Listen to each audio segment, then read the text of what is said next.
knowledge, which helps us in generation of desired outcomes as well as to stimulate further exploration and queries.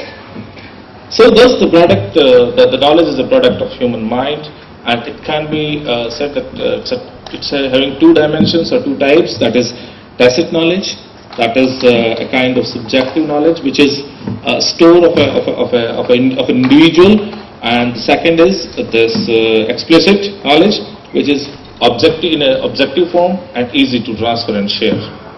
The knowledge transfer and sharing.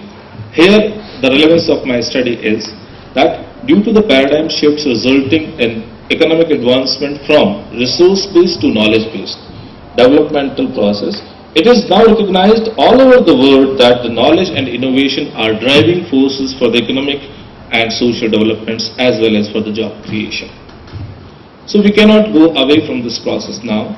The knowledge transfer is the process through which one unit is affected by the experience of another, and this can be observed through the changes in the performance of recipient units, but it is difficult to achieve. It creates sustainable competitive advantages. Survival of all sorts of business is lying upon this nowadays, and quality of knowledge distribution depends upon the level of interactions between organizational technologies, techniques and people. The theoretical framework of knowledge transfer and sharing. When we talk about the theoretical framework, we have to know that human behavior is highly complicated and difficult to predict, and the human thinking and its problem solving process is dynamic and difficult to understand in new situations. It is hard to generalize that how people use their prior knowledge in case of solving the novel problems. And traditionally, this practice is interpreted as transfer. And there are many theories on knowledge transfer and sharing. These three theories belongs to the transfer of knowledge. That first is analogical transfer theory, and that says that analogical transfer process is explained in three sub-processes. First is the retrieving a prior knowledge structure for solving the new problem, then creating a map on the basis of the prior knowledge for the solution of new problem, and using the mapping to generate a new knowledge structures. So retrieval of an analog depends upon the similarities between the new situation and the old situation where we gain the knowledge. The knowledge compilation theory says that it uses declarative knowledge, that is instructions, advice and tactical knowledge, and operates through deliberate and explicit representations.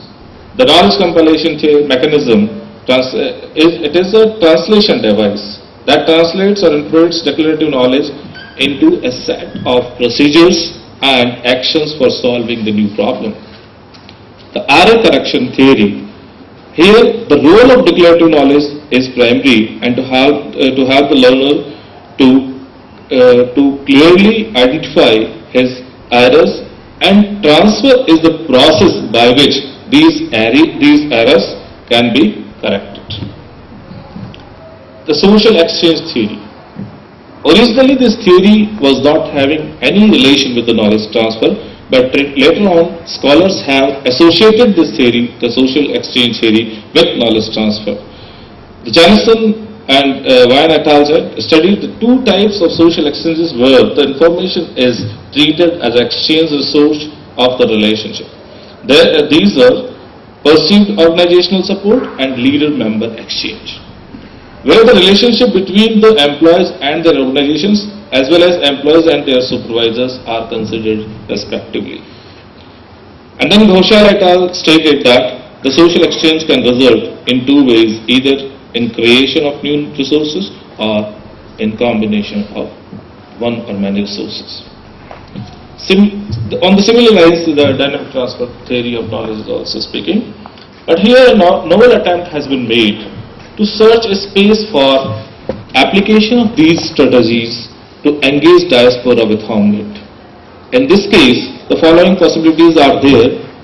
The transfer or sharing can be on the basis of individual to individual. It can be on the basis of individual to organization. It can be from organization to individual, and on the larger scale, it can be organization to organization. A synergistic relationship between both the knowledge sharing parties can create an environment in which the both ends can maximize their explicit benefits through specific knowledge transfer and sharing modalities. And here the parties are knowledge carriers, that is Indian diaspora, and the recipient, that is homeland. The case study. In the recent years, the Indian attitude towards overseas Indians has been changed.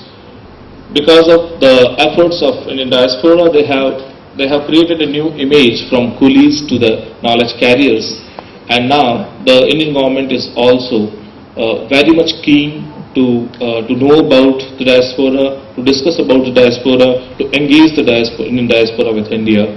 And in this line, in 2000, a high-level commission was headed by Dr. L.M. Singhvi was established in 2000, and they gave the recommendations, around 160 recommendations they gave. Out of that, one was conducting the Pravasi Bharati Divas, and Government of India started in 2003. And from these Pravasi Bharati Divas only, I have collected data for my research.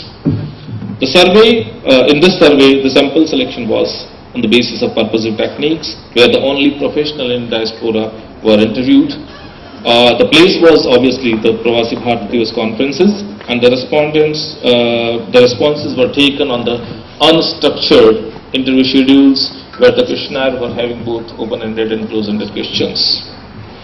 And here, when in the following slides, when I'll put the affiliation of the respondents, that is belonging to that period only. So here, on the basis of the respondents interviewed and from the addresses,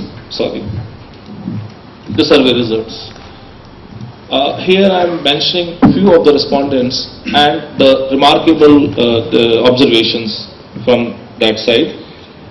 Professor Tarun Khanna said that India has a unique strength of human wealth, and to engage diaspora with India, we need to develop confidence among them. The first, that we have to develop the confidence building process has to take place. Mr. Praveen Kumar said that there are three areas where we have to stress upon. The first is awareness, then making networking among the diaspora, and the institutional capacity for productive engagement of persons in the region. Mr. Sanjay said that efforts for networking with NRIs need to be intensified in terms of level of sophistication and frequency of interactions. And Ruby Bhatia was with the opinion that there should be a close interaction among the youth, and for that a separate portal should be there where they can exchange their ideas, they can share their ideas, they can share their expertise. And Ansha Shah, who is running IndiCorps, they said the design to leverage the Indian diaspora for India's development by applying their skills. He said that transfer and share of knowledge and skills can contribute immensely for the development of India. And time and again, our Dadan President, Dr. Abdul Kalam, he was also saying that we don't need your money, we don't need your investment as much, but we need your expertise. We need to share your expertise with you. If you talk about the information technology, then the Praveen Maharaj, he was saying that in South Africa there is a lot of scope for development of information technology, and South Africa can emerge as a giant in the sector, and India is having a huge potential to encash this opportunity. And along with this, the Indian dependence on US and on few European countries will dilute with this process. The Arvind Shah was with opinion that how to get organized outside India, that was question in his mind, and specific tasks, and he was with opinion that specific task forces have to be established to many places outside India to promote the documentation and coordination efforts. In case of medical sciences, the Jagan Mohan Elinani, he was associated with the American Association of Physicians of Indian Origin and Medical Council of India, and he was telling that we need more interaction, we need more sort of collaborative efforts which can improve the medical education and healthcare in India. The Bala Subramaniam, active in transfer and sharing expertise, he established emergency medical services in Pune, and also initiated in Mumbai and Ahmedabad, and it introduced American Heart Association life support courses in India. He was of the opinion that this can be accelerated through the better communication with diaspora and providing them smooth ground for executing their ideas. That means that they were talking about the hassle-free environment. And Dr. Haranatha Reddy was with the opinion that it is good to work at international level for getting a better exposure, but it is really pleasurable to share with this experience with the homeland. In engineering sector, engineer Khaja Qadir Anwar is the founder of Indian Doctors and Engineers, Architects and Account Society, the world's largest network of Indian professionals abroad. He said that Indian professionals has connected outside India, and they can have similar connections with India also. But for that, we have to take some proactive steps. Anil Chopra, a chemical engineer and actively involved with India in finding the major sources of hydrocarbons with latest technology in India and abroad. He said he was with the opinion that the knowledge transfer cases can be multiplied with developing positive attitude of India towards its global family. The Pradeep Rohatagi, the Professor and Director of Technology Forecasting and Assessment at the Indian Institute of Science, Bangalore, and the Founder Director of Regional Research Laboratories of CSIR in Trivandrum and Bhopal.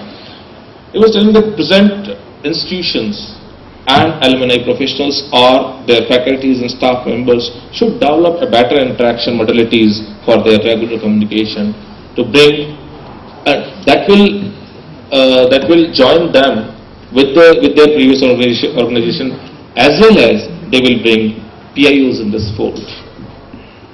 In case of science and technology, Bhakta Rath was with opinion that lots of possibilities are there to develop the science and technology laboratories working with scientists and technologists of Indian origin, STIOs in India.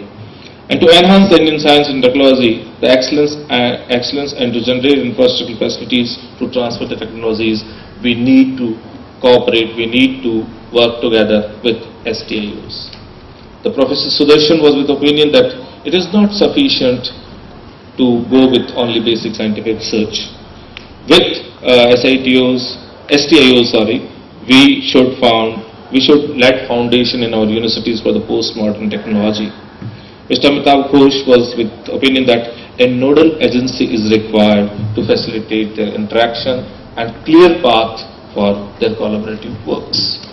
The teaching and research section, in this, the Professor Vijay Lakshmi was with opinion that the STIOs can advise, network, enter in partnerships and tie-ups, organize symposia and workshops in a specialized area of research in different Indian scientific centers. And that can result in development of a long-lasting context and increase the possibilities of the collaborative efforts in potential fields. And Krishna Singh was that India needs to realistic seismic hazard estimation.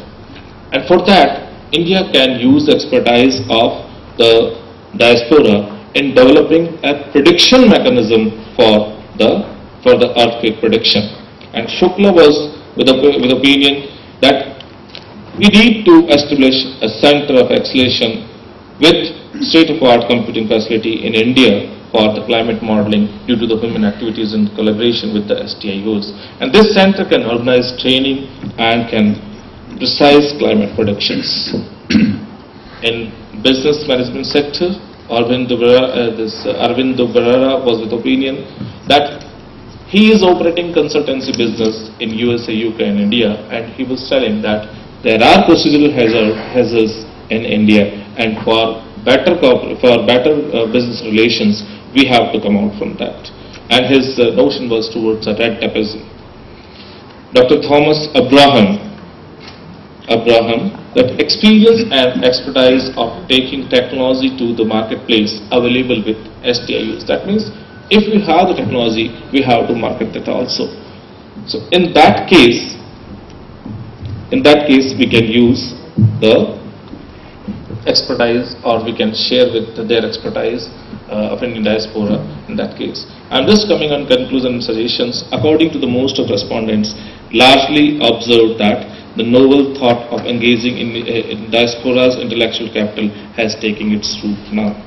As yesterday, Gabriela has presented a paper, and she was with opinion that Indians are hungering to support India, but they have lack of connections, lack of institutional memberships. So now it is perceived that the environment is there to make it a reality. The overseas knowledge workers of potential excellence and their receivers and sharing partners have to be identified. That means we have to have a clear documentation. For this, we have to have a well documentation of NRIs and PIOs as well as the receivers, such as Indian individuals and institutions. Network aspect is still in infancy stage, and there is a need to develop efficient infrastructure for the stronger communication, trust building efforts, development of feeling of productive and sensible engagement with outstanding outcomes. There is a lot talk about need for the knowledge transfer and sharing. Here also we are experiencing this from last 2 days. The network sharing and networking, but still there is a lack of clear modalities of such transfer and sharing in accordance with the area of specific considerations. For achieving the objective of knowledge transfer and sharing with the involvement of knowledgeable Indian diaspora, the Government of India has to establish a specific office solely dedicated only to this process. When I spoke to the Singh yesterday regarding this, then he was telling that we have a link, we have a portal, that is Global Link. But that is not supplying our need. We need a more sophisticated office only dedicated for this, and not only it should have its branches in the states and manage subunits also. And those subunits dealing with first documentation unit. The documentation of parties of knowledge transfer and sharing is essential. Now it is going on with the process of the Indian Overseas Citizenship Card. We have now around 1 million NRIs have taken this card. Few PIs are also there. But for making it more a well documentation fashion, we have to work on this documentation process. The communication unit, we have to establish and maintain interactions. We have to establish and maintain, I am stressing on maintain interactions in the above stated parties. That the parties, that is Indian diaspora, the experts there, and the recipients in India, that those can be individuals and organizations. And we need facilitation unit to look after the practicalities of knowledge transfer and sharing, and it should be well equipped with recent technologies and aids for knowledge transfer. For all these to implement in proper manner, there is the need for strong political will, administrative commitment, and active participation of all stakeholders. Thank you. Thank you very much. India Labour Report 2009. According to this report, by 2025, India will have 25% of the world's total labour force. And by 2030, the share of skilled labour in working population in India will be just 6.2%, compared to 14% for the world as a whole and 40% in high-income economy. So naturally, all this creates a big challenge, as India has to move in the value chain, and the majority of job creation over the next 20 years needs to be in the low-skill activities, as India's supply of high-skilled professionals is quite low. Entrepreneurs operating in India, they report rapid shortage in key talents as a major barrier to their future growth. So there is need to develop the informal sector in India also, besides investing more in the tertiary education through making investment in university education, attracting diaspora back also, using their talents also. This is regarding the comments on skilled versus unskilled labor needs. Then there was a comment about this diaspora and about knowledge bank, brain circulation from one of our friends from Zimbabwe, and why to worry about where the talent is. Which was citing the example of Tanzania. Yesterday we were listening to Professor Brij Maharaj regarding the problem in Africa. See the case of Sub-Sahara Africa. There is large scarcity of health professionals because of brain drain, and he has cited the example of the loss of skilled labor professionals in Ethiopia and other nations of Africa also.